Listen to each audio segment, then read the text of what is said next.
So स्वागत आहे तुमचं आपल्या चॅनलमध्ये ना। आजची सुरुवात झाली माझी दुपारपासून। तुम्हाला दिसत असेल ऊन भरपूर, खिडकीतून उजेड दिसत असेल। तर ऊन खूप होती आज आणि कालचा वारा धुंदाळ सुटला होता आणि त्याच्यामुळे घरामध्ये सुद्धा खूप कचरा झाला होता, तो पण स्वच्छ केला।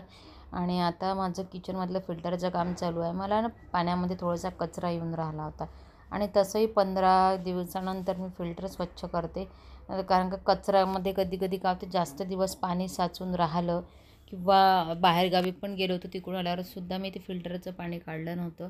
तर तसं काढलं होतं पण असं स्वच्छ नव्हतं केलं। तर म्हटलं चला आज पूर्ण स्वच्छच करून घ्यावं। थोडासा कचरा दिसला होता मला पाण्यामध्ये, तर मी घरीच करते, कारण का फिल्टरवाल्याला जर करायला लावलं तर तो 400 रुपये घेतो आणि एक दोनदा मी बघितलं होतं ते कसं स्वच्छ करते, त्यामुळे मी आता स्वतःच घरी करते। आता हे पूर्ण फिल्टर चालू झालं का मी बघत आहे। आणि फिल्टर लावताना खूप त्रास होतो, पण आज लवकर लागणार, खूप वेळ लागतं, कारण का जागा कोपऱ्यात खूप जागा आहे आणि तिथे बरोबर लागत नाही, खूप वेळ लागतो। तर पाणी येत आहे का मी बरोबर बघत आहे। आणि आता गॅस वाट्यावर तो चढला तर त्यामुळे त्याचे पायाचे ठसे वगैरे होते, तर पूर्ण आता इथचं मी सगळं धुवून घेते। तो चढला होता म्हणून तिथे आता पूर्ण स्वच्छ करून घेतलं आणि फिल्टर बरोबर लागलं। मला वाटलं पाणी येते का नाही येत, म्हणून पूर्ण चेक केलं तर बरोबर लागलं होतं। आता गॅस वाटा पुन्हा पुसून घेते, स्वच्छ करून घेते।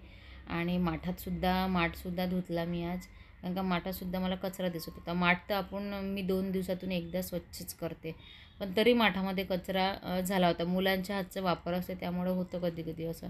तर पूर्ण माठ पण मी आता चांगला धुतला आणि उन्हीत ठेवला। कधी पण पाण्याचा जो माठ असतो तो आपण स्वच्छ करतो ना, थोडासा कोरडा करून नंतर त्याच्यात पाणी भरायचं। म्हणजे आपण जर स्वच्छ जरी केला तरी अर्धा घंटा त्याला थोडंसं वाळू द्यायचं, म्हणजे आतमधून ड्राय झाला पाहिजे, नंतर त्यात पाणी टाकायचं। तर 2-3 दिवसातून एकदा तर करतेच मी। आणि पुन्हा एकदा आता पूर्ण बाहेर उन्हीत ठेवला होता याला, आता पुन्हा वरतं एकदा व्यवस्थित पुसून घेते। आणि आता माठात पाणी भरायचं आहे, कारण का पाणी काहीच नाही। आणि फ्रीजचं पाणी आम्ही लॉकडाऊनपासून पित नाही, ते एक बॉटल मी तात्पुरती भरून ठेवली होती। तसं तर आम्ही फ्रीजचं पाणी आमची तर कोणीच पित नाही, कारण का फ्रीजमुळे सगळ्यांना प्रॉब्लेम होत होता सर्दीचा वगैरे। तर तेव्हापासून आमची फ्रीजचं पाणी पिण्याची सवय मात्र बंद झाली। तर ही एक लॉकडाऊनमध्ये जे म्हणतो ना आपण, काही एक सवय जी चांगली ती लागली आम्हाला, का फ्रीजचं पाणी न पिण्याची। तर आम्ही हे फक्त बाहेर गेलं तर येत असं आमच्या पिण्यात, पण घरी आम्ही कधीच फ्रीजचं पाणी पित नाही। तर एक चांगली सवय लागली लॉकडाऊनमध्ये। चला फायनली पूर्ण माठ भरला, ते माठात पण पाणी पूर्ण भरून घेतलं, जेणेकरून थंड लवकर झालं तर बरं होईल, पण हाच तर होणार नाही, कारण का माठ जरा मी स्वच्छ करायला वेळ झाला मला, त्याच्यामुळं पाणी थोडंसं मी थंड काढून ठेवलं होतं, पण कचरा भरपूर झाला तर म्हणून ही भरपूर कामे असतात घरात जी दिसत नाही आणि आमचा वेळ याच्यामध्ये जास्त जातो। हाऊसवाईफ म्हणजे सोपं नसतं, घरातल्या छोट्या मोठ्या गोष्टी जरी असल्या तरी खूप करत राहावं लागतं आणि त्याच्यामुळेच घर स्वच्छ आणि क्लीन बघितलं मी घरी कसं फिल्टर हे केलं, साफ केलं आणि नेहमीच करत राहते, तसं मी माझ्या व्हिडिओ तुम्हाला सांगितलं आहे। आणि बरेच जण म्हणायचे जे माझे साड्यांचं आहे ते कॅश ऑन डिलिव्हरी का बरं नाही ठेवत। तर कॅश ऑन डिलिव्हरीमध्ये असा प्रॉब्लेम असतो की काय होतं ना, पार्सल घरी जातं आणि मग कोणी घरी नाही राहत आणि पार्सल रिटर्न येऊन जातं, आणि कधी कधी काय होतं, कोणी पार्सल घेऊन घेतं आणि पैसे देत नाही आणि असं सांगतं की मला पार्सल मिळालं नाही म्हणून कॅश ऑन डिलिव्हरीमध्ये बरेच लोक ना फसवतात। सगळेच नसतात पण काही असतात, म्हणून ना 2 पैसे कमी कमवायचे, पण पहिले अकाउंटमध्ये कॅश जमा करायचे आणि मगच तुम्हाला पार्सल मिळेल। म्हणून मी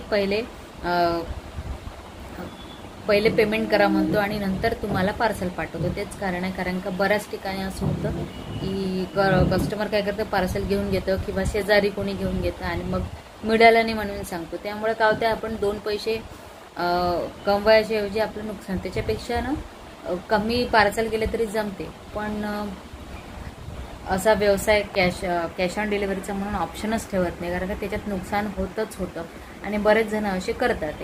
आपण काही ऑनलाईन त्यांच्याशी भांडवू नाही शकत, त्याच्यामुळं मग त्याच्यापेक्षा म्हणून मी ह्याच्या आधी जेव्हा मी 2-3 वर्ष आधी असं केलं होतं ते एकदा माझा अनुभव आला होता म्हणून सांगते मी तुम्हाला। तेव्हापासून मी आता समजा पुन्हा चालू केलं आहे तर ते ऑप्शनच ठेवत नाही की कॅश ऑन डिलिव्हरी, म्हणून आपलं पहिले पेमेंट करा आणि मग तुमचं पार्सल पोचेल। आणि आतापर्यंत जेवढ्याही कस्टमरला मी पार्सल दिले आहे, एकाची कंप्लेंट साडीची सुद्धा नाही आली आहे आणि पार्सलची सुद्धा नाही आली, त्यामुळे खूप चांगलं वाटतं। मोजके कस्टमर केले मी, बाहेरगावचे दूरचे होते, पण चांगला रिस्पॉन्स आला आणि छान त्यांनी फोटो काढून कोणी घालूनसुद्धा पाठवलं तर चांगलं वाटतं. तर म्हणून मी कॅश ऑन डिलेवरी नाही ठेवत. तर तुम्हाला कळलं असेल का बरं नाही ठेवत. तर बऱ्याच जणांनी मला कमेंट केलं तर कॅश ऑन डिलेवरी का बरं ठेवत नाही, कॅश ऑन डिलेवरी ठेवा. बऱ्याच जणांना ऑनलाईन पेमेंट येत नाही, पण ज्यांना येत नसेल ते दुसऱ्याच्या कोणी ओळखीचं असेल त्यांच्या अकाउंटमध्ये करून घ्यायचं, त्यांना तिथेच कॅश देऊन द्यायची. तर असं पण होऊ शकतं, असंही ऑप्शन आहे ना. तर म्हणून तर चला आता आजचा ब्लॉग तुम्हाला कसा वाटला आणि कोण कोण घरी असं कामं करतात. खूप लोक म्हणतात घरचे कामं काय असतात, बाहेरचे कामं भरपूर असतात, पण घरचे तुमचं घर जेवढं स्वच्छ आणि क्लीन दिसेल ना तेवढं समजायचं की तुम्ही घरामध्ये खूप वेळ देता आणि तुमचं घर असंच काही क्लीन राहत नाही. तर बरेच जणांचं घरी बघा तुम्ही किचनमध्ये सुद्धा पाणीसुद्धा प्यावं वाटत नाही. त्यांच्याकडे बघून असं वाटतं की बापरे किती नीटनेटकी बाई असेल, पण जेव्हा त्यांच्या किचनमध्ये जातो ना आपण पाणीसुद्धा नाही प्यावं वाटत. म्हणून जेवढं आपलं किचन ही जी असते ना आपली अन्नपूर्णा असते, आपण तिथून रोज जेवण बनवतो, त्यामुळे ती गोष्ट तिथलं सगळंच पाणी म्हणा गॅस म्हणा हे सगळं क्लीन आणि स्वच्छच असलं पाहिजे. कारण का तिथं आपल्याला स्वयंपाक करायचा असतो आणि ती जागा नेहमी चांगलीच असली पाहिजे. स्वयंपाक करताना आपल्याला असं चांगलं वाटलं पाहिजे, इच्छा झाली पाहिजे. नाही तर किचनमध्ये खूप पसारा पडला राहिला तर मग किचनमध्ये स्वयंपाक करण्याची इच्छा होत नाही. आणि माझं तर असं डायरेक्ट हॉलमधून डायरेक्ट किचन दिसतं, त्यामुळे तर किती काही असो माझी किचन मी किती वेळ क्लीन केल्याशिवाय झोपतही नाही. संध्याकाळचं जरी असलं आणि सकाळचंही करावंच लागतं, कारण की डायरेक्ट किचन दिसते आमच्या बेडरूममध्ये आलं, हॉलमधून डायरेक्ट दिसते किचन त्याच्यामुळे. तर आजचा ब्लॉग तुम्हाला कसा वाटला नक्की कमेंटमध्ये सांगा. भेटू आपण नेक्स्ट ब्लॉगमध्ये. तोपर्यंत बाय.